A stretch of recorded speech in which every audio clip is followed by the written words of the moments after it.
प्रभु श्री कृष्ण के जन्मोत्सव पर, कृष्ण जन्माष्टमी पर आप सभी को बहुत बहुत बधाई, बहुत बहुत शुभकामनाएं और उम्मीद करें कि त्योहारों का ये सीज़न आपके लिए ढेर सारी खुशहाली और समृद्धि लेकर आए। तो बहुत बहुत बधाई जी बिजनेस के दर्शकों को, और आपको भी दीप बहुत बहुत बधाई, पूरी टीम को बधाई। और मैं उम्मीद करता हूँ कि आज जिस तरह का मूड माहौल है, वाकई में बाजार में भी उत्सव का माहौल ज़रूर बना रहेगा। दीप बिल्कुल अनिल जी, बहुत बहुत शुक्रिया। आपको भी बधाई सर, हमारी टीम और हमारे सारे दर्शकों को भी इस त्यौहार की बहुत बहुत बधाई। त्यौहार का सीज़न जैसे सर आप बोल रहे थे शुरू हो गया है, मार्केट्स भी टॉप फॉर्म में दिख रही हैं। कुछ सवाल आपसे करने इसके बारे में सर। पहले आप बताइए कि आज के लिए इस त्यौहार वाले दिन बड़े ट्रिगर्स क्या हैं? ट्रिगर, सबसे बढ़िया ट्रिगर जो आते दिख रहे हैं वो अमेरिका से। जो तेजी बनी है अमेरिकी बाजारों में वो काबिले तारीफ है।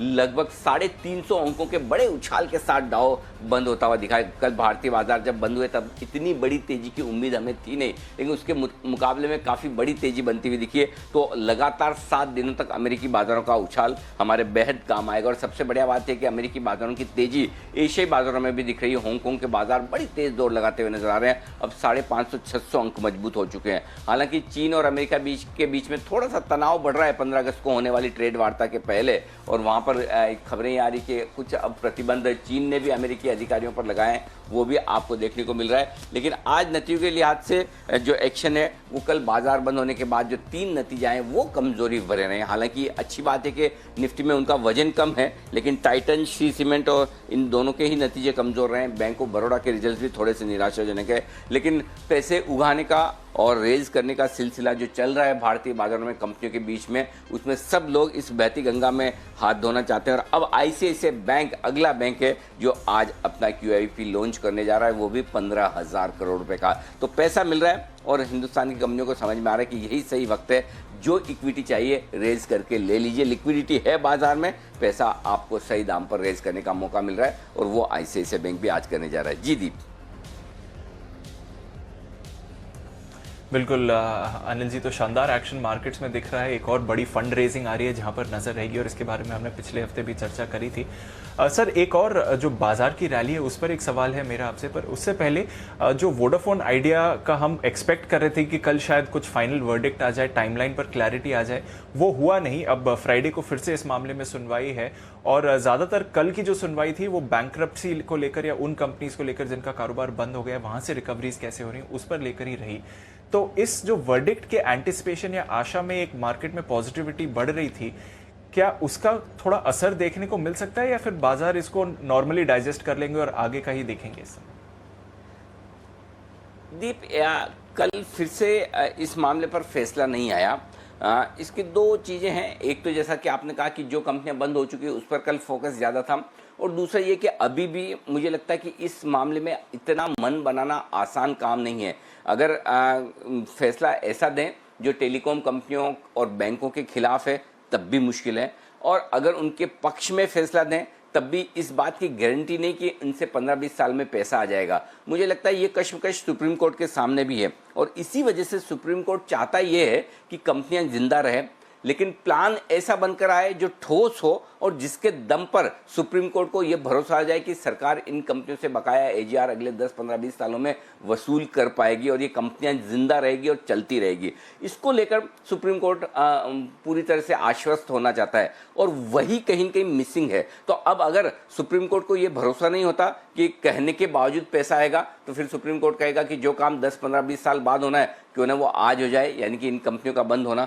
लेकिन उसके अपने इफेक्ट्स हैं बैंक्स पर और इकोनॉमी पर या फिर टेलीकॉम सेक्टर पर, शायद उसके भी अंदाजे बड़े हैं, और उस लिहाज से भी वो नहीं चाहते कि ये बंद हो जाए। अगर बंद ना हो और रियायत दे तो भी दिक्कत, ना दे तो भी दिक्कत, इसलिए शायद ये बार बार मामला टलता हुआ दिख रहा है। लेकिन जहां तक बाजार का सवाल है, बाजार के लिए अनिश्चितता हमेशा थोड़ी सी मुश्किल भरी होती है कि क्या करें क्या ना करें। भले आप देखने सुनने में लगता है कि 1-2 कंपनियों से रिलेटेड मामला है, लेकिन टेलीकॉम सेक्टर और बैंक्स पर इसका बड़ा असर पड़ने वाला है। जो कुछ भी होगा उस लिहाज से आगे चलते हुए इस मामले को कई तरह से बेंचमार्क डिसीजन के तौर पर भी देखा जाएगा। तो मेरा ये समझना है कि कल अगर फैसला हो जाता है तो एक लटकी हुई तलवार आपके हट जाती है, और आखिरी 1-1.5 घंटे में आपने जो थोड़ी प्रॉफिट बुकिंग देखी है 11,337 की निफ्टी से 11,260-70 तक जो निफ्टी आया था, वो इसी वजह से आया। 50, 60, 70, 80 अंकों की जो कमजोरी दिखी प्रॉफिट बुकिंग दिखे, वो इस बात का डर था। तो कम से कम अब इसमें पॉजिटिव आप देखना चाहें तो ये देखिए कि वो जो डर कल जिसकी वजह से आखिरी 1 घंटे में हल्की मुनाफा वसूली आई, वो आपका आज निकल गया। तो कम से कम 14 अगस्त को जब सुनवाई होगी तब देखेंगे। दूसरी तरफ ये कि 14 अगस्त को फिर से आपको ये सोचना है कि अब क्या करें क्या ना करें। तो मुझे लगता है कि जब तक ये मामला निपटता नहीं है, फाइनल वर्डिक्ट सुप्रीम कोर्ट का नहीं आता है, तब तक आपको थोड़ा सा इसी तरह से रुक रुक कर अटक अटक कर चलना होगा। लेकिन आज के लिए मैदान साफ है, खुला है, और जिस तरह से मामला 14 अगस्त तक के लिए टल गया तो कम से कम आपके पास 2-3 दिन तो है ना, आराम से आप मन लगाकर तेजी कर सकते हैं कि कम से कम सोचेंगे 14 तारीख को सोचेंगे, आज नहीं सोचना। तो उस लिहाज से मैं ये कहूँगा कि कल नई फैसला आया, इसे न्यूट्रल से पॉजिटिव मानकर चलिए। 14 अगस्त को आप देखेंगे आगे क्या होता है। तो चलिए एक और ऐसा संकेत जो न्यूट्रल से पॉजिटिव है बाजार के लिए, और जो ये बाजार में शानदार तेजी है। असल कल इंट्राडे में भी हमने देखा 22,000 के ऊपर निफ्टी, बैंक 11,300 के ऊपर निफ्टी जाते हुए दिखा। ये क्या संकेत दे रहा है? क्योंकि ग्लोबल क्यूज से भी सपोर्ट आ रहा है, बाजार भी लगातार अच्छी ओपनिंग और उसके बाद गेन्स होल्ड कर रहे हैं, तो फिर ये रैली और कितनी दूर जा सकती है? क्या 11,500 अब ज्यादा दूर नहीं है? कहाँ दूर है दीप? मुझे लगता है 11,500, 11,450 इसी हफ्ते हो जाए तो कौन सी बड़ी बात है, एक्सपायरी के पहले पहले हो जाए तो कौन सी बड़ी बात है। देखिए हमने कल सेकंड बेस्ट क्लोजिंग दी है। 28 जुलाई को 11,300 की क्लोजिंग मिली थी और कल आपको 11,270 की मिली है। कल सेकंड बेस्ट हाईएस्ट लेवल छुआ है हमने। 29 जुलाई को 11,341 का लेवल हमने छुआ था, कल 11,337, लगभग वो हाईज। और आज आप उसके पार ही खुलेंगे, इसमें कोई डाउट नहीं है, उसके आसपास खुलेंगे। 11,325, 11,335 के आसपास आज अपनी शुरुआत आप करेंगे तो, और वहां से फिर आगे बढ़ने की कोशिश करेंगे। तो मेरा ये समझना है कि इस रैली में अभी भी दमखम बाकी है। 7 दिन से लगातार अमेरिकी बाजार तेज हो रहे हैं। हमारे यहाँ ये लगातार शायद 6ठा दिन होना चाहिए, अगर मुझे सही से याद है तो, तेजी का। तो ऐसे में कहीं कोई संकेत रुकावट के, थकावट के है नहीं। अच्छी बात दीप एक और इस रैली में है, वो 2 तरीके से। पहला, स्पीड कम है और ये बहुत काम का है, और हर एक लेवल से बाजार 50-75 पॉइंट ही सही लेकिन करेक्शन देता है, और उस करेक्शन में कमजोर ट्रेडर्स बाहर होते हैं और जिनको फ्रेश एंट्री करनी है उसको मौका मिल रहा है। ऐसा नहीं हो रहा कि बहुत गैप से खुलने के बाद आपको मौका नहीं मिल रहा, गैप से खुलने के बाद भी मौका मिलता है। तो जितना ज्यादा पार्टिसिपेशन तेजी में ट्रेडर्स का और इन्वेस्टर्स का और फंड मैनेजर्स का हो उतना बढ़िया। तो पहला पार्टिसिपेशन उधर से। दूसरा पार्टिसिपेशन तेजी में जो होता है वो इंपॉर्टेंट होता है उस लिहाज से कि क्या 2 या 4 स्टॉक ही बढ़कर बाजार को ऊपर ले जा रहे हैं, लेकिन अब वैसा नहीं है। अब आप देखिए mid cap small cap share पिछले 10 दिनों से जिस तरह से प्रदर्शन कर रहे हैं, सेक्टोरल चर्निंग जिस तरह से हो रही है। कल आपने अनएक्सपेक्टेडली देखा सिप्ला के नंबर्स के बाद, मुझे भी अंदाजा नहीं था कि सिप्ला 10% बढ़ जाएगा। डिवीज का हम सोच सकते थे कि चलिए डिवीज छोटा स्टॉक है, मिड कैप स्टॉक है, इतनी स्पेक्टाकुलर परफॉर्मेंस है तो 15% भाग जाए बड़ी बात नहीं, लेकिन सिप्ला जैसा स्टॉक 10% भागे और फार्मा शेयर लीड करे तो भले ही रिलायंस टीसीएस बैकफुट पर चले जाए तो 4 फार्मा मिलकर उसकी भरपाई कर सकते हैं। फार्मा बैकफुट पर चले जाए तो कोई आईसीआईसीआई, एक्सिस, एचडीएफसी बैंक मिलकर उसकी भरपाई कर सकते हैं। तो ये जो सेक्टोरल चर्निंग है इंडाइसेस में, वो अपने आप में इंपॉर्टेंट है, और वो बाजार की जो तेजी है वो ब्रॉड बेस होने का आपको अंदाजा देती है। दिग्गजों के बाहर देखिए, ऐसा नहीं कि मिड कैप और स्मॉल कैप शेयरों में अब भाव 7,500 और 8,000 की निफ्टी के हैं, या यूं कहें कि आप 2014, 2013 के भाव है जो नहीं आए। हाँ, कुछ शेयरों में हमेशा ऐसा होगा, कुछ कंपनियों में हमेशा ऐसा होगा कि जिनके भाव कभी आएंगे नहीं, वो एक अलग चीज है। लेकिन अदरवाइज कई सारे मिड कैप्स ऐसे हैं जो अब आपको लाइफ टाइम हाई के ऊपर ट्रेड कर रहे हैं, काफी बढ़िया ट्रेड कर रहे हैं। तो ऐसी सिचुएशन में दोनों तरफ से पार्टिसिपेशन है, एक इन्वेस्टर्स और ट्रेडर्स का, फंड मैनेजर्स का, और दूसरा सभी तरह के शेयरों का। तो इस तरह की ब्रॉड बेस रैली और जो कम स्पीड के साथ बढ़े वो आपको स्थिरता देती है और वो आपको और हायर लेवल की तरफ ले जाती है। और सबसे बड़ा कंफर्ट दीप जो इस तरह की तेजी में चाहिए, और जो हमेशा डर आपको रहता है कि भाई कभी करेक्शन आएगा तो, कभी कुछ हो गया तो, ये डर हमेशा रहता है, मार्केट में रहना भी चाहिए। लेकिन जब स्पीड कम हो, ब्रॉड बेस रैली हो, पार्टिसिपेशन सबकी तरफ से हो, तो फिर करेक्शन बहुत गहरा या बहुत शार्प ऐसा नहीं आता कि अचानक से निफ्टी 300-400 पॉइंट नीचे खुल जाए या बैंक निफ्टी 1000 पॉइंट नीचे खुल जाए, उस तरह का करेक्शन नहीं आता, और वो बाजार की सेहत के लिए बहुत अच्छा है। तो इससे बढ़िया परफेक्ट रैली हो नहीं सकती जो आपको ब्रॉड बेस भी मिले और पार्टिसिपेशन भी पूरा हो, वॉल्यूम के साथ हो, और सब लोग उसमें भाग ले सकें, सब लोग पैसा बना सके। ये सबसे बड़ी चीज है। जी दीप। बिल्कुल आनंद जी, और ये बड़ी बात है कि सबको पैसा बनाने की अपॉर्चुनिटी मिल रही है, और काफ़ी सारा सेक्टोरल पार्टिसिपेशन, अलग अलग सेक्टर्स फोकस में आते हुए दिख रहे हैं। तो सर आज के फिर सेटअप की ही शुरुआत करते हैं, और आज भी डीआईएस को छोड़ के बाकी सब न्यूट्रल से पॉजिटिव ही दिख रहा है। किस तरह से देख रहे हैं आज का सेटअप सर? दीप, कल और आज में कोई बदलाव नहीं। जो कल के 5 के 5 6 के 6 माफ कीजिएगा जो ट्रिगर्स थे वही आज है।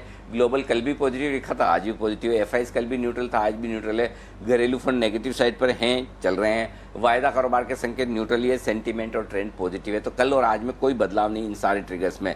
निफ्टी 11,150 11,225 यहाँ बदलाव है। 11,150 11,225 ये ट्रेडिंग रेंज हायर थोड़ी ऊपर शिफ्ट हुई है। 11,400 11,450 अब आपके लिए ऊपरी रेंज है, इस पर फोकस कीजिए। बैंक निफ्टी 21,650 21,800 अब आज दिन के लिए मजबूत सपोर्ट का काम करेगा। 22,075 22,250 पहली रेंज है जहां तक बैंक निफ्टी जाने की कोशिश करेगा। इनफैक्ट मुझे लगता है कि 22,075 के आसपास 22,100 के आसपास ही आप खुलेंगे। फिर उसके बाद देखते हैं 22,250 तक जाने की ताकत रहेगी। उसे पार किया तो 22,350 22,500 तक की तेजी बैंक निफ्टी में ऊपरी स्तरों पर बन सकती है। ये आपके लिए बैंक निफ्टी का ऊपरी जोन है जहां पर प्रॉफिट बुकिंग होगी और करनी भी चाहिए।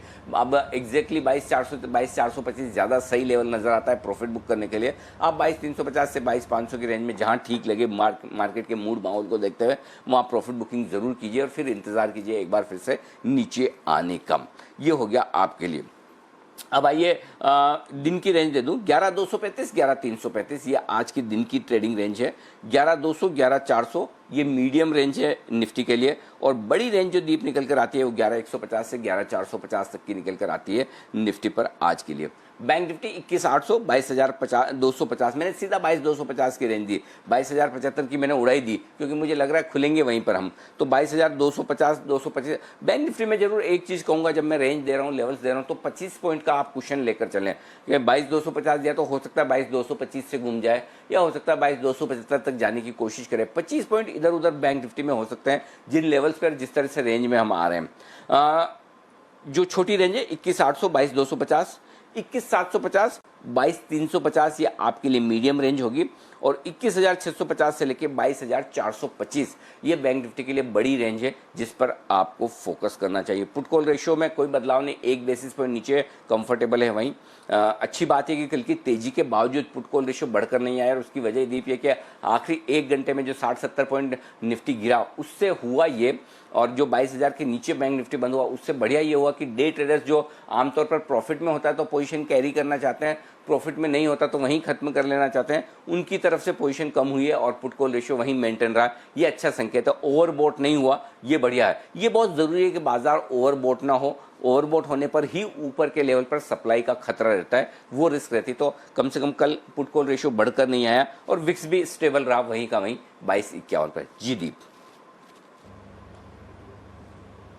बिल्कुल, तो ट्रेंड पॉजिटिव है, सेंटिमेंट पॉजिटिव है, रेंज ऊपर की तरफ बढ़ रही है और बाजार ओवरबॉट जोन में नहीं है, तो अच्छा सेटअप लग रहा है आज के लिए सर। इस लिहाज से अगर देखें तो जिन्होंने पोजीशंस कैरी फॉरवर्ड करी हैं उन्हें क्या ध्यान में रखना चाहिए? 11,200 स्टॉप लॉस पूरा ऊपर की तरफ शिफ्ट हो गया दीप, और अब ये स्टॉप लॉस 11,200 का आप मानकर चलिएगा इंट्राडे भी और क्लोजिंग बेसिस पर भी। जो कल 11,075 सोचिए दीप, स्टॉप लॉस एकदम से 125 पॉइंट ऊपर शिफ्ट हुआ है 11,200 पर, और बैंक निफ्टी पर भी स्टॉप लॉस 150 पॉइंट ऊपर शिफ्ट किया मैंने 21,650 का। हालांकि गैप से खुलने के बाद स्टॉप लॉस आपका 21,800 हो जाएगा, 150 पॉइंट और ऊपर शिफ्ट होगा, लेकिन फिलहाल ये है आपके लिए स्टॉप लॉस का लेवल। अगर आप शॉर्ट हैं तो 11,350 का स्टॉप लॉस रखिए, जिसके ऊपर या उसके आसपास आप खुलेंगे, और वहां पर खुलने के बाद आपको शॉर्ट नहीं रहना चाहिए, निकल जाना चाहिए, ये मेरी राय है। शॉर्ट रहने का तो वैसे भी कोई मतलब नहीं है। कल भी आपको स्टॉप लॉस 11,260 का दिया था मैंने इंट्राडे और क्लोजिंग बेसिस पर, तो दोनों ही लिहाज से कल वैसे ट्रिगर हो जाना चाहिए। स्पेशली शॉर्ट हैं तो डिसिप्लिन ज़रूर रखें, क्योंकि जिन लेवल्स पर जिस तरह से बाजार ट्रेड कर रहा है आपको शॉर्ट में बिना स्टॉप लॉस ट्रेड नहीं करना चाहिए। 22,100 ये आपके लिए ऊपर का लेवल है बैंक निफ्टी पर, इंट्राडे भी और क्लोजिंग बेसिस पर भी। अगर इसके ऊपर निकल जाए और आप डे ट्रेडर हैं शॉर्ट काट लें, पोजिशनल ट्रेडर हैं तो 22,100 के ऊपर बंद होने के बाद आप शॉर्ट ना रहें, ये आपके लिए राय है। तो दीप ये है आपके लिए चारों लेवल्स स्टॉप लॉस के लिहाज से। जी बिल्कुल, तो ध्यान रखिए इन लेवल्स का, और स्पेशली अगर आप शॉर्ट हैं तो फिर स्टॉप लॉस को स्ट्रिक्टली फॉलो करना बहुत बहुत ज़रूरी है। नई पोजीशंस कैसी बनानी चाहिए सर अब जो रेंज ऊपर जा रही है? तो आज स्टॉप लॉस छोटा है दीप, 11,200 के स्टॉप लॉस से खरीदारी कीजिए। और बाद में एक बार कल का हाई पार करते हैं 11,337। एक तरह से ये समझिए कि सपोज आप 11,350 पार कर लेते हैं, जो कि करेंगे, तो फिर आप स्टॉप लॉस को ऊपर शिफ्ट कर लीजिए और वो स्टॉप लॉस फिर कल के लो का हो जाएगा 11,235 का। कल 238 का लो बनाया तो 11,235 के लो पर ही आपका काम हो जाएगा। अब वो लेवल भी फिर आज टूटेगा नहीं आपके लिए। फिलहाल आप 11,200 का स्टॉप लॉस रख लीजिए।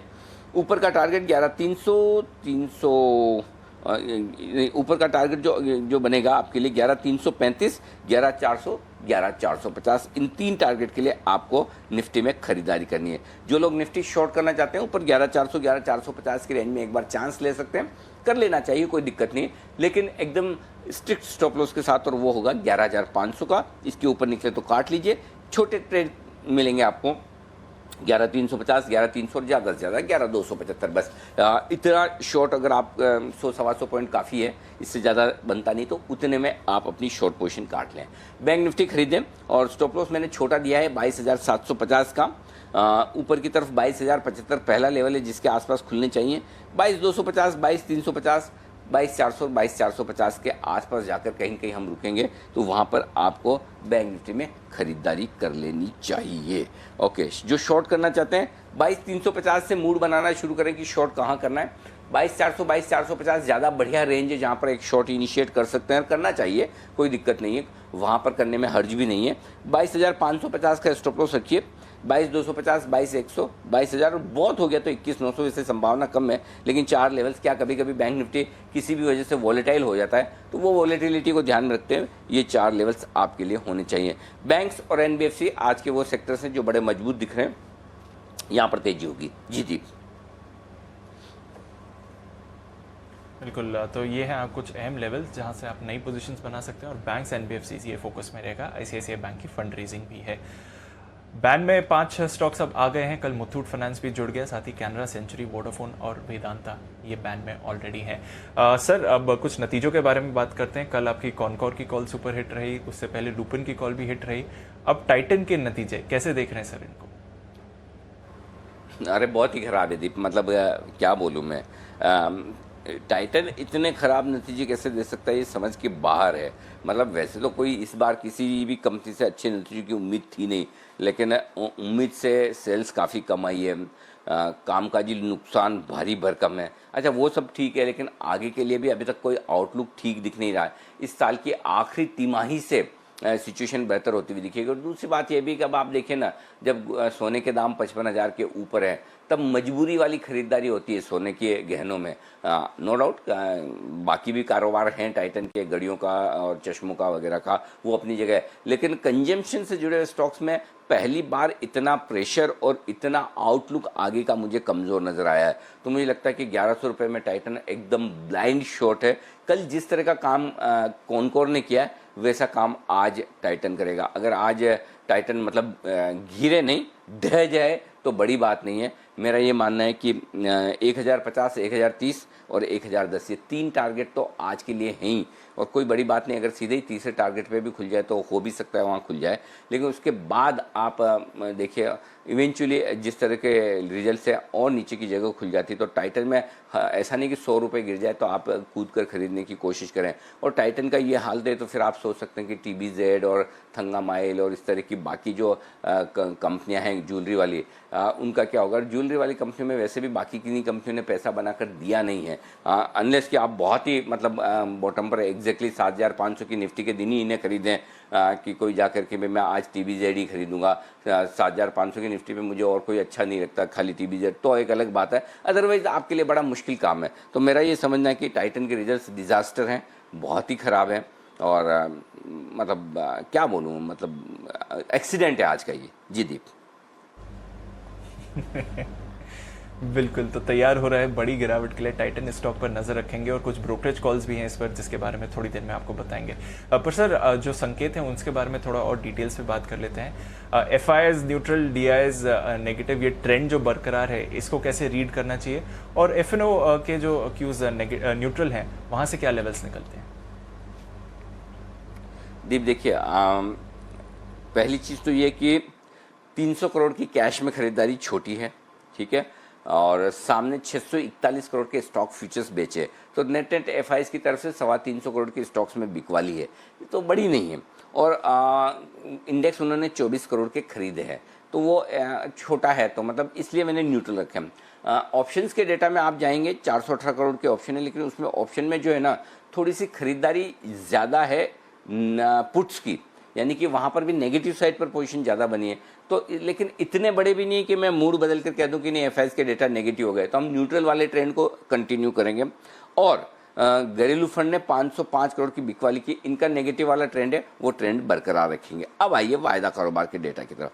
11,200 अब आपके लिए आज मजबूत सपोर्ट हो गया। और आप सोच रहे होंगे कि मैंने एकदम से 125 पॉइंट ऊपर स्टॉप लॉस क्यों खींच लिया, उसकी दो बड़ी वजह बताता हूँ दीप। पहला तो ये कि पिछले 3 दिनों से आप 11,200 या इसके ऊपर क्लोज दे रहे हैं, पॉइंट नंबर 1। पॉइंट नंबर 2, 11,200 पर हाईएस्ट ओपन इंटरेस्ट है पुट में, वो सपोर्ट का काम करेगा, और वो है 22 लाख शेयरों का इस सीरीज का जो परसों एक्सपायर होनी है। 11,300 के पार निकलकर आप खुलेंगे, ठीक है, 11,300 के पार निकलकर आप खुलेंगे, और तब आपके लिए थोड़ी और शॉर्ट कवरिंग आने की संभावना है। 11,300 के कॉल्स पर 23 लाख शेयर हैं जो अब शॉर्ट हो जाएंगे, और 11 लाख शेयर 11,200 का, तो यानी कि समझिए ना 35-40 लाख शेयर शॉर्ट हो जाएंगे। वो थोड़ी शॉर्ट कवरिंग आ सकती है, और वो ऊपर में 11,400 तक ले जा सकती है आराम से, और 11,400 पार किया तो और शॉर्ट कवरिंग आएगी जो 50-75 पॉइंट की तेजी और बनाएगी। हाईएस्ट ओपन इंटरेस्ट अब 11,500 के कॉल्स पर शिफ्ट होता हुआ दिख रहा है, वीकली मंथली दोनों सीरीज में। इसका मतलब क्लियर कट है कि 11,300 और 11,400 आपके लिए उतनी बड़ी रुकावट रहे नहीं। अब रुकावट जो है वो 11,500 पर है, तो 11,200 से 11,500 की रेंज शिफ्ट होती हुई दिख रही है, ये वायदा कारोबार के डेटा में साफ दिख रहा है। और कल आप देखिए 11,300 के नीचे बंद हुए हैं, उसके बावजूद 8 लाख शेयर 11,300 के पुट में जुड़ गए थे। इसका मतलब क्लियर कट है देव के तेजी और वहां से होने की संभावना। अब आइए बैंक निफ्टी 22,000 इसके ऊपर आज आप निकल कर टिकेंगे, और आज शॉर्ट कवरिंग आएगी, क्योंकि कल क्या हुआ, कल भले निकले लेकिन शॉर्ट कवरिंग आई नहीं दीप। उसकी वजह ये कि कल लोग देखना चाहते थे कि क्या हम निर्णायक रूप से निकल कर टिकेंगे क्या, और सामने सबको पता था कि एजीआर वाला मामला है और सुनवाई होनी है, डिसीजन आना है, तो अगर कुछ भी गलत आए तो सबसे ज्यादा बैंकों के लिए होगा। इस वजह से बैंक निफ्टी 22,000 के ऊपर निकल कर टिक नहीं पाया। अब सीधा फैसला आएगा 14 तारीख को, तो आपके पास 2 ट्रेडिंग सेशन है और उससे पहले एक्सपायरी है, तो आप आराम से बैंक निफ्टी को 22,075 के पार निकाल कर टिका सकते हैं। तब क्या होगा, 8 लाख शेयरों का जो हाईएस्ट ओपन इंटरेस्ट है 22,000 की कॉल पर, इनकी शॉर्ट कवरिंग होगी। तो बैंक निफ्टी मुझे 22,350 से 22,450 की रेंज में आज या कल में जाते हुए दिख रहा है। ये आराम से मिलेगा, इसमें कहीं कोई तनाव लेने की जरूरत नहीं। तो बैंक निफ्टी लीडरशिप भी देगा, ज्यादा तेजी भी देगा, मजबूत भी रहेगा, ये एकदम साफ दिख रहा है। तो ट्रेड दोनों में से एक आप पूछेंगे तो बैंक निफ्टी ज्यादा क्लियर कट और तेजी का ट्रेड साफ दिखता है। जी दीप। बिल्कुल, तो नजर रखिए बैंक्स पर, नजर रखिए बैंक निफ्टी पर, यहाँ पर अच्छी तेजी बनती हुई दिख रही है, पर निफ्टी बैंक निफ्टी दोनों के लिए ही रेंज अब ऊपर की तरफ मूव हो रही है। चलिए नजर रखेंगे मार्केट के एक्शन पर, वरिंदर बंसल से भी थोड़ी देर में बातचीत करेंगे रिजल्ट एक्सरे पर उससे पहले हमारी रिसर्च टीम के साथ जुड़ लेते हैं और जान लेते हैं कौन से स्टॉक्स पर आज आपको फोकस करना चाहिए। मानसी, कुशल, पूजा और साथ ही आशीष हमारे साथ तैयार है। मानसी गुड मॉर्निंग, बताइए आज के कुछ अहम ट्रिगर्स और स्टॉक्स कौन से हैं? बिल्कुल Deepanshu, good morning. Cash space की कई सारी कंपनियां हैं जिसके नंबर्स आज आने हैं। RCF, Somany ceramic, Pratap snacks, Central Bank of India, Symphony, Suven life science. इसके अलावा एमएनएम फाइनेंस का राइट इशू आज बंद होने जा रहा है। लगभग 55 करोड़ की बोलियां अब तक लगती हुई दिखी है। राइट्स इशू के जरिए 3,500 करोड़ जुटाने की कंपनी की योजना है। मिंडा इंडस्ट्रीज की आज एक बोर्ड बैठक होने जा रही है जिस पर फोकस रहेगा। राइट इशू के प्राइस और रिकॉर्ड डेट को तय करने पर इस बोर्ड बैठक में कंपनी सोच विचार करेगी। राइट इशू के जरिए करीब 250 करोड़ जुटाने की कंपनी की योजना है। कल बाजार बंद होने के बाद पावर ग्रिड के नंबर्स आए। कंपनी ने वन टाइम रिबेट का भुगतान किया है जिसके चलते मुनाफे में गिरावट देखने को मिली है। करीब 19% की गिरावट कंपनी के मुनाफे में देखने को मिली है और 1,075 करोड़ का रिबेट जो किया है इसके चलते यहां पर गिरावट हमने देखी है। कंपनी की आय 2% गिरते हुए देखने को मिली है। वहीं मार्जिन 89.7% से 87.6% पर जाते दिखे। 89.3% हमारा अनुमान था। श्री सीमेंट कंपनी के नतीजे अनुमान से थोड़े से कमजोर आते हुए जरूर देखने को मिले हैं। कंपनी की आय जो है 24% गिरती दिखी है। 2,369 करोड़ का हमारा अनुमान था, 2,326 करोड़ पर कंपनी की आय आती हुई दिखी है। मुनाफा करीब 2% बढ़ा है। 270 करोड़ का हमारा अनुमान था, 370 करोड़ का कंपनी ने मुनाफा पोस्ट किया है। वॉल्यूम्स में 19% की गिरावट सालाना आधार पर देखने को मिली है और मार्जिन 29.7% से 30% पर जाते हुए दिखे हैं। बैंक ऑफ बड़ौदा के नतीजों की अगर बात करें, इनके प्रोविजन ज्यादा हैं, जिसके चलते अनुमान से कमजोर नतीजे देखने को मिल रहे हैं। प्रोविजन में 71% का इजाफा देखने को मिला है और नुकसान कंपनी ने 864 करोड़ का देखा है। कंपनी की नेट इंटरेस्ट इनकम 5% बढ़ती हुई देखने को मिली है। नेट इंटरेस्ट मार्जिन 2.7% से 2.6% पर जाते दिखे हैं। ग्रॉस एनपीए 9.4% से 9.3%, नेट एनपीए 3.1% से 2.8% पर जाते दिखे हैं और साथ ही फ्रेश स्लिपेजेस जो हैं 3050 करोड़ से 2740 करोड़ पर आते हुए दिखे हैं। 13500 करोड़ की पूंजी जुटाने की योजना कंपनी डेट और इक्विटी के जरिए बनाकर चल रही है। बिल्कुल, तो कुछ दिग्गज स्टॉक्स के नतीजों पर आज रिएक्शन देखने को मिलेगा। कुछ और ऐसे स्टॉक्स हैं जो नतीजों के दम पर रिएक्ट करेंगे। कुशल के पास वो लिस्ट है। गुड मॉर्निंग कुशल।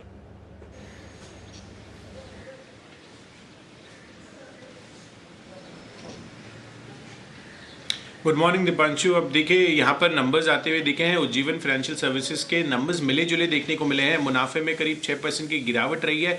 वहीं अगर कंपनी की एनआईआई देखेंगे तो वहाँ पर 2.5% की बढ़त के साथ 474 करोड़ पर आती हुई नजर आई है। साथ ही त्रिवेणी इंजीनियरिंग यहाँ पर नंबर्स आउटस्टैंडिंग साइड पर देखने को मिले हैं। इनका मुनाफा जो है 34 करोड़ से बढ़कर 84 करोड़ आता हुआ दिखा है। साथ ही कंपनी के मार्जिन में भी लगभग 2.5% का उछाल के साथ 12.6% पर मार्जिन इनके आते हुए दिखे हैं। साथ ही कंपनी ने बाईबैक भी अप्रूव किया है। 105 रुपए प्रति शेयर के भाव पर यहां पर बायबैक साइज करीब 65 करोड़ रुपए का है। 28 अगस्त जो है वो रिकॉर्ड डेट रखी गई है और मौजूदा जो भाव है कल के सत्र में जो क्लोजिंग थी उससे करीब 48% के प्रीमियम पर ये बायबैक प्राइस रखा गया है। तो यहां पर आप फोकस बनाकर रखिए। साथ ही अगर आप देखें तो सैक्सॉफ्ट इसके भी क्वार्टर ऑन क्वार्टर नंबर्स आए थे। नंबर्स जो है स्टेबल सेट ऑफ नंबर्स आप देख सकते हैं क्योंकि मार्जिन 15% से बढ़कर 15.8% हुई है। साथ ही कंपनी के मुनाफे में 3.5% का उछाल है। तो लगभग सिमिलर लेवल जो क्वार्टर ऑन क्वार्टर बेसिस पर सैक्सॉफ्ट का नंबर्स है वो देखने को मिल रहे हैं। साथ ही गुडरिक ग्रुप यहाँ पर टी स्टॉक फोकस में रहेंगे। नंबर्स काफी बेहतर साइड पर देखने को मिला है। इनफैक्ट मार्जिन जो है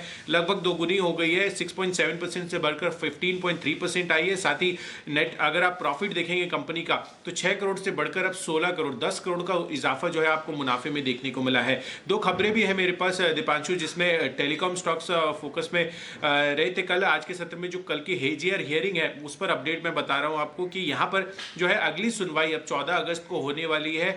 और कल के सत्र में जो हम एक्सपेक्ट करके चल रहे थे कि हेजियर भुगतान के लिए जो स्टैगर्ड पेमेंट मिलने की संभावना थी टेलीकॉम कंपनियों को लेकर, उस पर कोई फैसला नहीं लिया गया। बहरहाल सरकार को सुप्रीम कोर्ट ने यह कहा है कि आप एक प्रॉपर प्लान, रिकवरी प्लान बनाइए जो भी इंसॉल्वेंसी में कंपनियां हैं उनसे ड्यूज रिकवर करने के लिए। तो कल के सत्र में ये एक अपडेट था एजीआर को लेकर। और अंत में कॉनकॉर, यहाँ पर इनकी मीटिंग पर अपडेट हुआ है। आईएमजी इंटर मिनिस्ट्रियल ग्रुप की बैठक हुई थी कॉनकॉर को लेकर और यहाँ पर अगर आप देखें तो बैठक में रेलवे से जुड़े जमीन मामलों पर कोई नतीजा नहीं निकल कर आया। तो ये एक अपडेट है कॉनकॉर की मीटिंग से।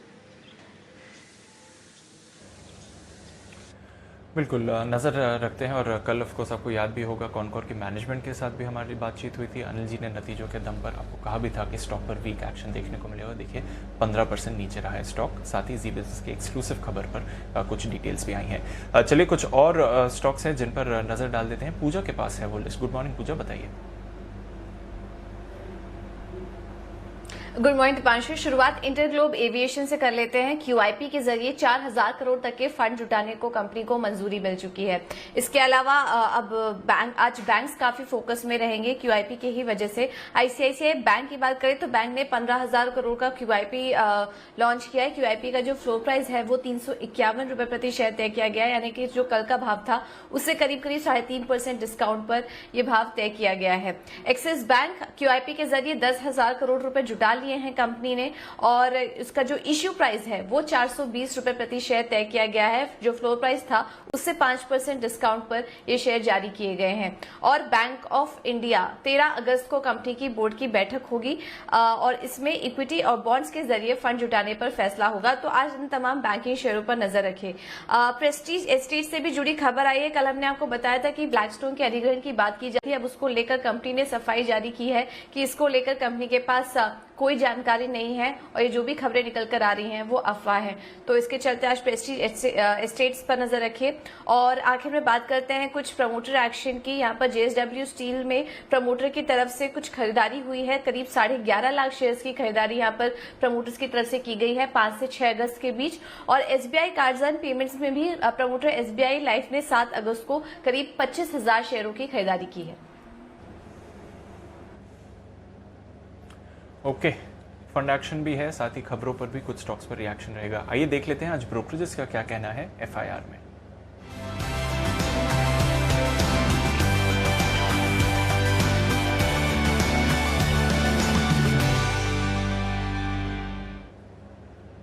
गुड मॉर्निंग आशीष, बताइए आज कौन कौन सी ब्रोकरेज रिपोर्ट्स हैं आपके पास? Good morning Deepanshu. सबसे पहले नतीजों पर आज जो रिपोर्ट्स है वहां पर फोकस करते हैं। टाइटन ये फोकस में रहेगा क्योंकि 4 ब्रोकरेज हाउस की रिपोर्ट्स हैं और देखिए किसी ने भी ऊंचे लक्ष्य नहीं दिए, सबने जो करंट मार्केट प्राइस है इससे नीचे का ही लक्ष्य दिया है। यहाँ पर मॉर्गन स्टैनली अंडरवेट की रेटिंग को बरकरार रखे 807 के लक्ष्य के लिए। 1103 जो है कल की क्लोजिंग है। गोल्डमैन सैक्स ने भी देखिए बिकवाली की राय को बरकरार रखा है 705 रुपए के लक्ष्य के लिए। और CLA से भी मान रहे कि मध्यम अवधि के लिए जो आउटलुक है काफी ज्यादा चैलेंजिंग है। मान रहे कि मार्जिन में प्रेशर आगे जाके देखने को मिल सकता है, जिसके चलते ये भी बिकवाली की राय दे रहे हैं। लक्ष्य 855 से बढ़ाकर 931 कर दिया है, लेकिन फिर भी आप देखिए करंट मार्केट प्राइस से नीचे है। और UBS भी बिकवाली की राय दे रहे हैं 850, यानी सर्वसहमति से अगर आप देखें तो नतीजे कमजोर नजर आ रहे हैं। श्री सीमेंट नतीजे अनुमान के मुताबिक है ब्रोकरेज हाउस के हिसाब से अगर आप देखें, लेकिन सभी ने एक पॉइंट हाईलाइट करके ये कहा है कि जो वैल्यूएशन है वो बहुत ज्यादा महंगे और अल्ट्राटेक से अगर आप देखें तो ऑलमोस्ट 57% के प्रीमियम पर वैल्यूएशन फिलहाल ट्रेड कर रहे हैं। CLSA ने बिकवाली की राय दी है 20,300 रुपए के लक्ष्य के लिए, 22,330 कल की क्लोजिंग है। सिटी ने न्यूट्रल की रेटिंग दी है 22,650 के लक्ष्य के लिए और गोल्डमैन सैक्स ने भी देखी न्यूट्रल की रेटिंग दी है 19,000 के लक्ष्य के लिए। बैंक ऑफ बड़ौदा यहाँ पर भी नतीजे कमजोर देखने को मिले थे। हायर प्रोविजनिंग के चलते मुनाफे पर असर देखने को मिला।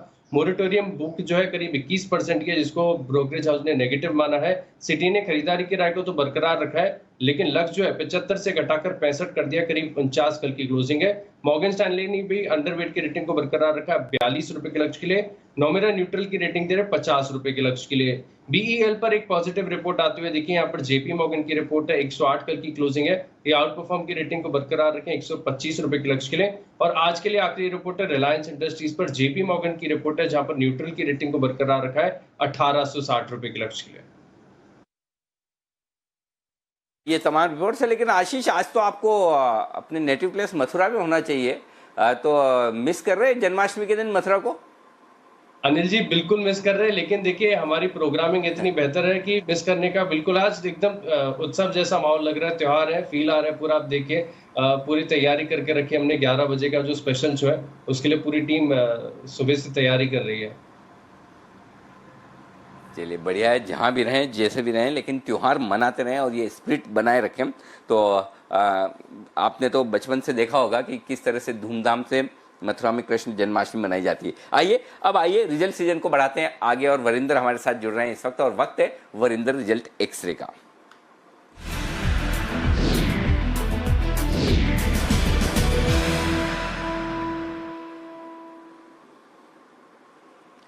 वरिंदर, स्वागत है आपका। सबसे पहले शुरुआत करते हैं अच्छे नतीजों के साथ, क्योंकि आज आपकी लिस्ट में कोई पटाखा रिजल्ट तो है नहीं, लेकिन जो अच्छे रिजल्ट्स हैं उसके बारे में बताएं। Sir, again, good morning first of all, and happy Janmashtami to everyone, prosperity to everyone.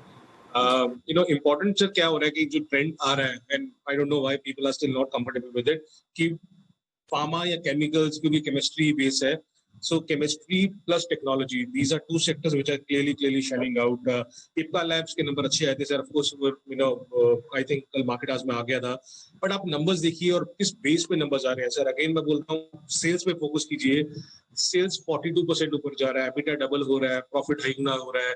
सो उनका बेस कम नहीं है, उस बेस पे भी अगर इतने दमदार नतीजे आ रहे हैं, आप इमेजिन कीजिए सर, हमने बाटा के नंबर्स देखे, टाइटन के नंबर देखे, जिनका सेल्स कुछ 50, 60, 70% गिर चुका है, उसी क्वार्टर में अगर किसी सेक्टर के नंबर्स 30-40% सेल्स ऊपर आ रही है, तो वो आपको क्या इंडिकेशन दे रहा है? So for me Ipca labs was a stand out yesterday. Captain point अच्छे नंबर्स थे, बट बहुत ग्रेट नहीं थे। सेल्स 25% ऊपर थी, एबिटा और प्रॉफिट सिंगल डिजिट में ग्रोथ था। लेकिन कैपिटल पॉइंट में सर क्या होता है कि हमेशा ट्रेड रिसीवेबल्स एक ऐसा इशू रहा है बहुत एनालिस्ट के लिए कि अपने को वो बहुत क्लोजली ट्रैक करना है क्योंकि हिस्ट्री में वो ट्रेड रिसीवेबल्स इशू इस कंपनी में रहा है। Camlin fine sir again hope story जो थी लास्ट एटलीस्ट 2-3 साल से, उसके नंबर्स अच्छे आए, फाइनली अच्छे आए। बहुत लोगों ने ये कंपनी लेके रखी है कि आएंगे नंबर अच्छे आएंगे। आई होप कि एक क्वार्टर का टर्न अराउंड ना हो बस इस कंपनी में। सेल्स 17% ऊपर थी, एबिटा 43% ऊपर था। प्रॉफिट अगर वाई देखो तो सेम था, पर क्वार्टर बहुत बड़ा जंप आया है। अभी 15-16% मार्जिन करने लगा है, तो अच्छी बात है। Again quick heal technologies again hope story रहा है। नंबर्स अपने और हमने देखा है कि 4-5 साल से कोई बेहतरीन नंबर्स नहीं आ रहे हैं। So again, I'm hoping that this is not a quarter story for this company. Sales 14% ऊपर थी, EBITDA 8 करोड़ से 32 करोड़ हो गया है। सर 43% मार्जिन हो गया, जो मुझे नहीं लगता सस्टेनेबल मार्जिन है। सो इस क्वार्टर में कुछ वन ऑफ हुआ होगा इस कंपनी के लिए, तो मेरे लिए बहुत बड़ा सरप्राइज है कि 43% पे ये ट्रेड नहीं हो सकता। प्रॉफिट डबल हो चुका था इस कंपनी का। और छोटे कंपनीज में सर मगनम ड्रग्स के नंबर्स मुझे अच्छे लगे। अगेन बहुत छोटा कंपनी है, बट प्रॉफिट 1 करोड़ से 8 करोड़ हो चुका है।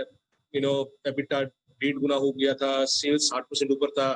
ये भी कंपनी अभी जो सिंगल डिजिट मार्जिन कर रही थी 13% मार्जिन पे कर रही है।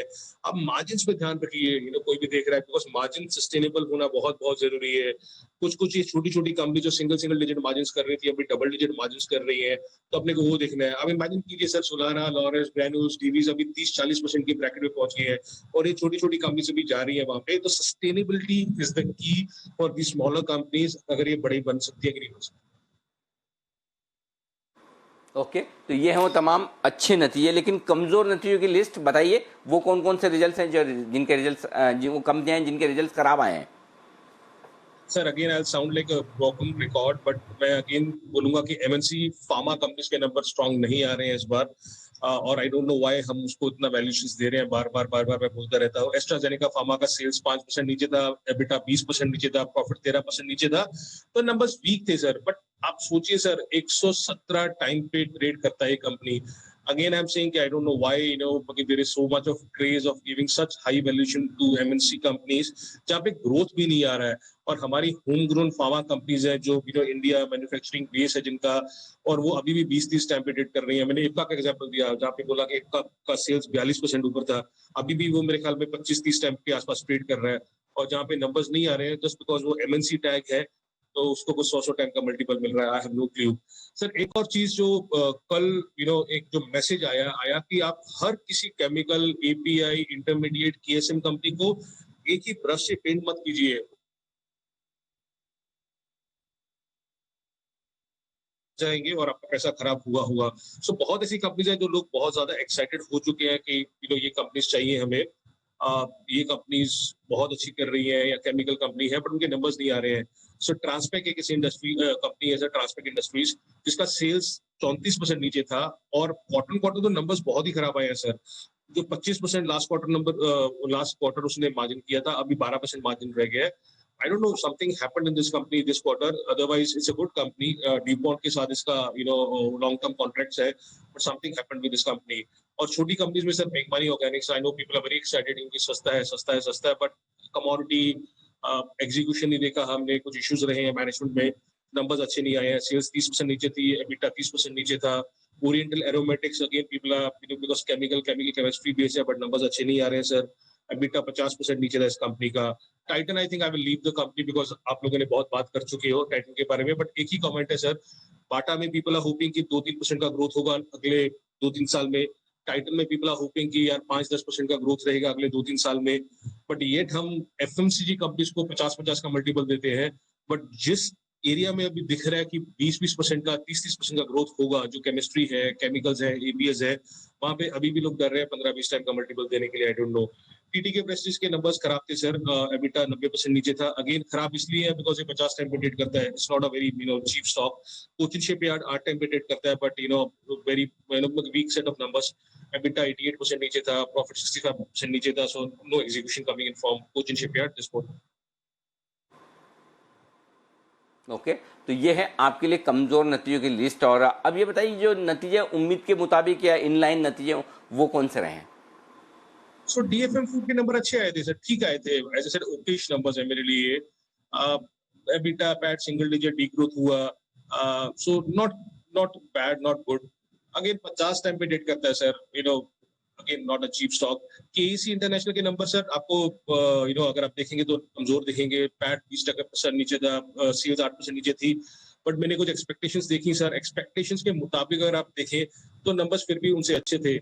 एक्सपेक्टेड था कि 2000 करोड़ का सेल्स करेगा, लेकिन इन्होंने सेल्स किया 2200 करोड़ का। एक्सपेक्टेड था 174 करोड़ का ये एबिटा करेगा और एबिटा किया 195 करोड़ का। तो एक्सपेक्टेशन से नंबर अच्छे थे और 12 टाइम पे ट्रेड कर रहा है सर, तो not a very expensive stock.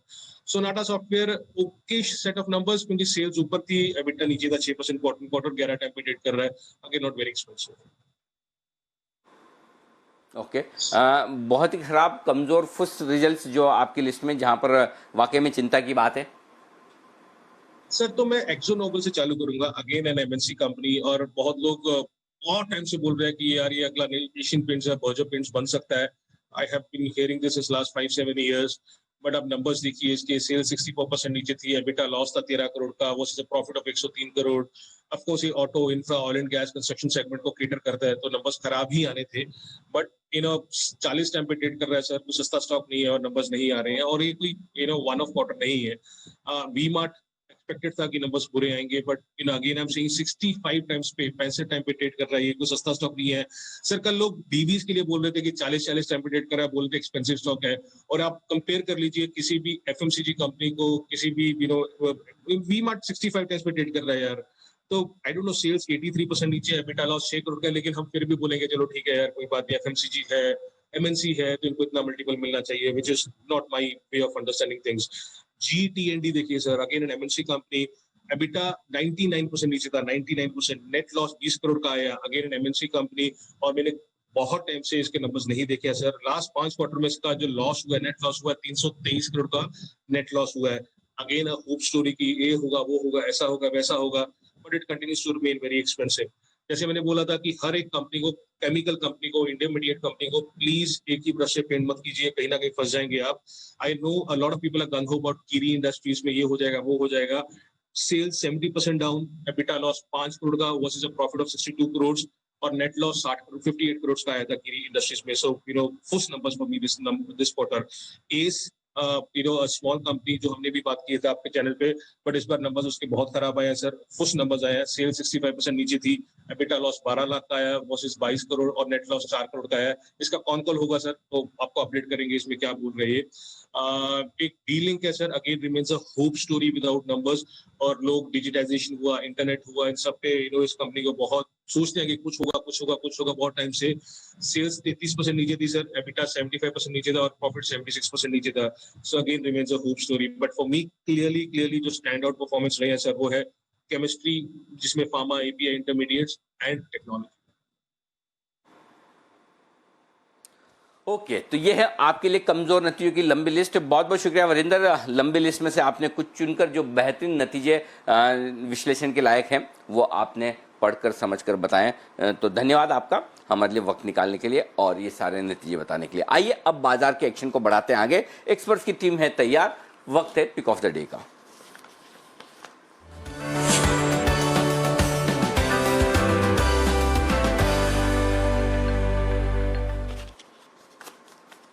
आइए करते हैं शुरुआत और सारे एक्सपर्ट्स हमारे साथ हैं। बंसल जी गुड मॉर्निंग, बताएं sir, buy sell NOTA.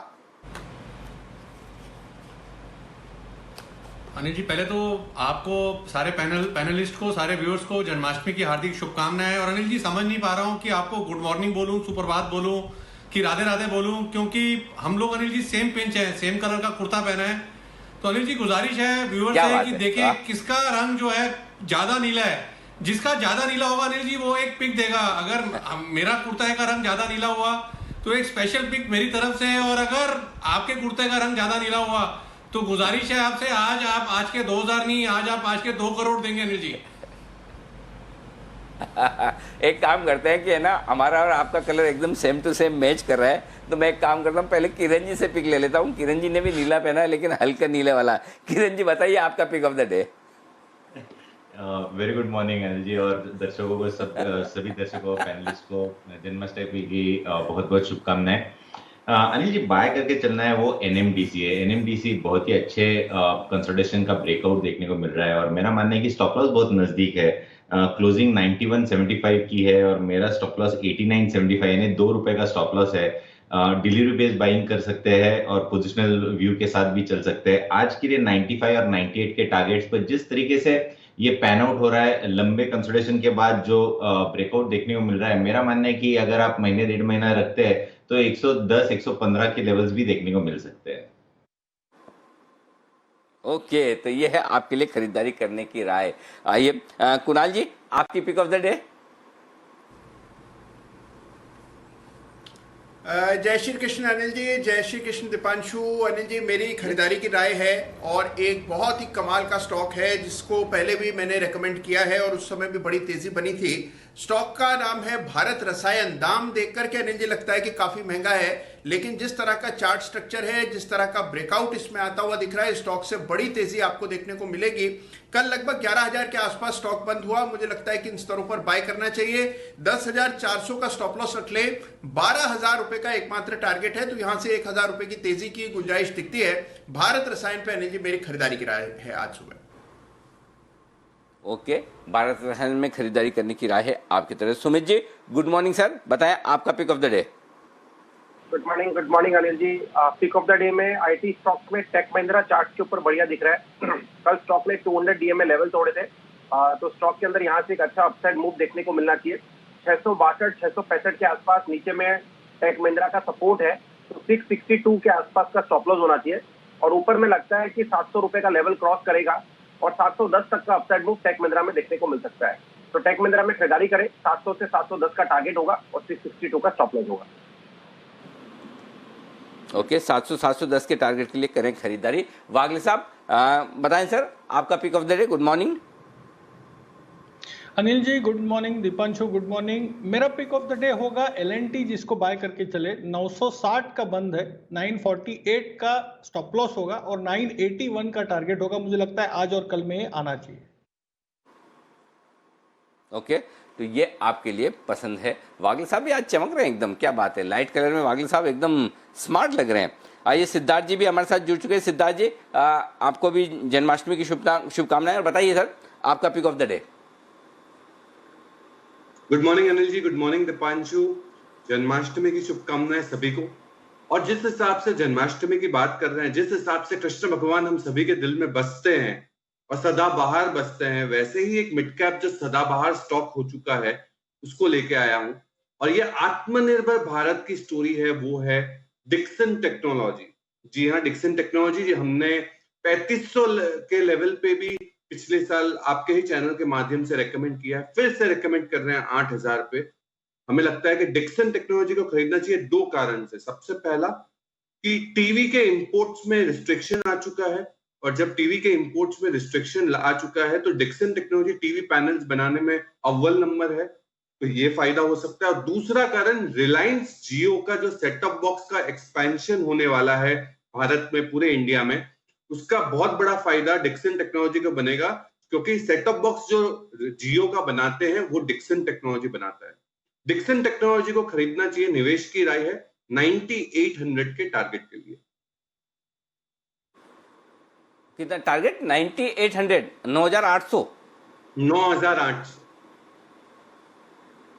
Perfect. और मुझे याद है पिछली 3 पिक ऑफ द डे, पहले रिलायंस और उसके बाद एक दिन मेरे ख्याल से रिलायंस के अलावा टीसीएस और नहीं, टीसीएस, सिप्ला, यूपीएल, लास्ट वाला यूपीएल भी मुझे याद है कि जब आप देखेंगे उस दिन 4% बढ़ा था। तो सिद्धार्थ जी का pick of the day, even Nifty के स्टॉक 4 से 5% बढ़ते हुए दिख रहे हैं। और ऐसा ही पिछला पिक ऑफ द डे मुझे शर्मा साहब का भी याद है। शर्मा साहब ने रिलायंस का ऑप्शन दिया था, या तो 10 की कमाई में दिया था या पिक ऑफ द डे में, और उस दिन रिलायंस छप्पर फाड़ के भागा था और तगड़ा पिक ऑफ द डे वो शर्मा साहब का भी था। शर्मा साहब आपका भी स्वागत है, जय श्री कृष्ण आपको। और एक्चुअली मैं बताऊं, जरा शर्मा साहब को फुल फ्रेम में दिखाइए। हम सब में से सबसे ज्यादा सजे धजे भी शर्मा साहब दिख रहे हैं और पीछे मैं कृष्ण भगवान की मूर्ति भी देख पा रहा हूँ आपके मंदिर में। क्या बात है शर्मा साहब, मजा आ गया, आनंद आ गया दर्शन करके। जी, ये वैसे गणेश जी के पालने में मूर्ति है, कृष्ण भगवान की मूर्ति सामने रखी है। हमने जरूरी नहीं समझा कि आज उसको उठाया जाए, वहाँ पे वहीं पे रहने दीजिए मंदिर में। तो पहली बात ये है कि आप सभी को जन्माष्टमी की बहुत बहुत शुभकामनाएं। आप भले ही जन्माष्टमी आज मना रहे हो या कल, उससे कोई फर्क नहीं पड़ता, सिर्फ उत्सव मनाने से बात है। और मेरा ये मानना है कि इस कृष्ण जी के जन्मोत्सव पे मैं जो आज पिक देना चाहता हूँ, आज की पिक ऑफ द डे, वो वापस रिलायंस ही है नए सिरे से। और मैं कारण बताना चाहता हूँ इसका कि जून और जुलाई जो लेवल थे, जो लोज थे, उनको अगर लाइन बना के हम खींचें तो अगस्त में रिलायंस ने वहीं पे सपोर्ट लिया और वापस वो ऊपर चला गया, और अभी भी वहीं पे ही वो सपोर्ट उसका आ रहा है। तो मैं समझता हूँ कि 2170 के नीचे मतलब ये 2150 जैसा सपोर्ट इस पे है।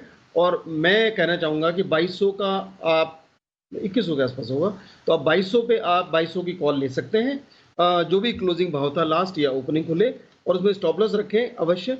45 रुपये का टारगेट है, 85 रुपये।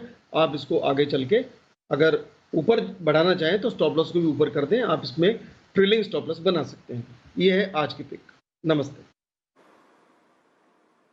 बिल्कुल, बहुत बहुत शुक्रिया बेहतरीन पिक के लिए। रिलायंस इंडस्ट्रीज जहां बड़ी तगड़ी ग्रिप है इस स्टॉक पर शर्मा साहब की, चाहे वो वायदा कारोबार के आंकड़ों के लिहाज से हो या फिर फंडामेंटल विश्लेषण के लिहाज से। बंसल जी, आप जरा भी हतोत्साहित ना हो। ऐसा नहीं कि मैं आपकी पिक लिए बगैर आगे बढ़ जाऊंगा। मैंने लैब में भेजा आपके और मेरे कुर्ते का कलर, और ये फाइनली पता चला कि फोटो फिनिश में आप निकले हैं आगे। इसके लिए आपको बधाई। और अब आप दीजिए अपना pick of the day. Anil ji, देखिए मेरे पास कोई एफएनओ का पिक नहीं है, मेहनत काफी करी। तो एक स्टॉक जिसका पहले भी जिक्र किया था मैंने भी और सेठी जी ने, एक्लिया सॉल्यूशंस, उसी पर ही खरीदारी की राय है। 970 का स्टॉप लॉस है और 1110 के टारगेट के लिए एक्लिया सॉल्यूशंस को खरीदने की राय है। क्या बात है। एसएलिया काले इसका पहले नाम हुआ था, एसएलिया सॉल्यूशंस। ये है वो कैश मार्केट की कंपनी जहां पर खरीदारी करने की राय है आपके लिए। बहुत ही बढ़िया। तो ये बेहतरीन पिक्स हैं जिनके लिए आपको हमारे एक्सपर्ट्स ने दिए हैं ये पिक्स। और थोड़ी देर में हम फर्स्ट सेट की शुरुआत करेंगे, लेकिन उससे पहले एक स्टॉक है जिस पर राय लेना चाहता हूँ शर्मा साहब आपसे। QIP खुल रहा है ICICI बैंक का भी 15,000 करोड़ का आज से। क्या करना चाहिए ये बताएं, इस पर क्या राय है आपकी? देखिए, अगर हम एक चीज देखें तो बाकी सब बैंकों के जो इस तरह के जो ऑफर्स आए थे QIP के, उनके सभी के अंदर डिस्काउंट अच्छा खासा था, और ये इसके अंदर कोई डिस्काउंट दिखता नहीं है। तो उस दृष्टि से बहुत ही सुदृढ़ बैंक है। और आपके चैनल पे मैं कई अगर बैंक को रिकमेंड किया हो तो इसी को बहुत बार रिकमेंड किया है। मैं समझता हूँ कि आराम से इसके अंदर लंबे निवेशक वापस अपना, अगर आपने नहीं लिया है नीचे तो वापस आप इसमें फर्दर एवरेज कर सकते हैं अगर आपकी खरीदारी ऊपर की है। और जिन्होंने नीचे ये समझते हैं कि कम लिया है वो वापस अपनी तादाद बढ़ा सकते हैं। मैं समझता हूँ कि ये जो मार्केट है ये एक नया बुल मार्केट है।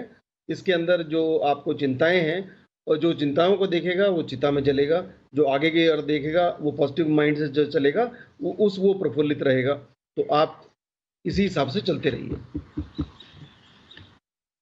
बिल्कुल, तो चिंता चिता समान है ये बताया है शर्मा साहब ने, और इसको ध्यान में रखते हैं पॉजिटिव रहें, एनर्जेटिक रहें, हंसते रहें, मुस्कुराते रहें,